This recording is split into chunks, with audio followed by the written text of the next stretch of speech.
آپ نے کہا کہ رمضان میں تو عمران خان صاحب باہر آ جائیں گے. ہاں یہ بات میں نے کر دی تھی. ہوا یہ کہ تاریخ وہ مانگ رہے تھے عید کے بعد. جو attorney general advocate general office تھا وہ تاریخ، تو میں نے کہا جی کہ یہ تو انفریکچوس ہو جائے گا کیونکہ عید سے پہلے خان صاحب متوقع ہیں کہ وہ باہر آ جائیں گے. تو اس میں جو ہے اگر پیچھے سے کچھ لوگوں نے کہہ کے لگائے ہو. آپ کو توقع ہے کہ عمران خان صاحب جن پہ اتنے کیسز ہیں وہ عید سے پہلے باہر آ جائیں گے؟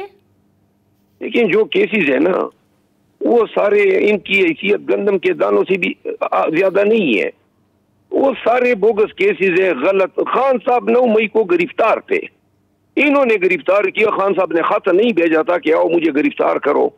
تو خان صاحب ان کی تحویل میں تھے. پورے پاکستان میں خان کی گرفتاری کے بعد جو ہوا، اب اس کی ذمہ داری خان پہ ڈالنے کے لیے ان کے پاس کوئی شواہد تو ہے ہی نہیں.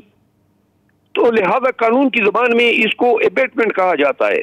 اور ایبیٹمنٹ پاکستان کی تاریخ میں صرف ایک دفعہ ایبیٹمنٹ کا چارج ثابت ہوا ہے، وہ بھی ذوالفقار علی بھٹو کے مقدمے میں. تو ذوالفقار علی بھٹو کے مقدمے میں اس کو بھی سپریم کورٹ نے ریگریٹ کر دیا.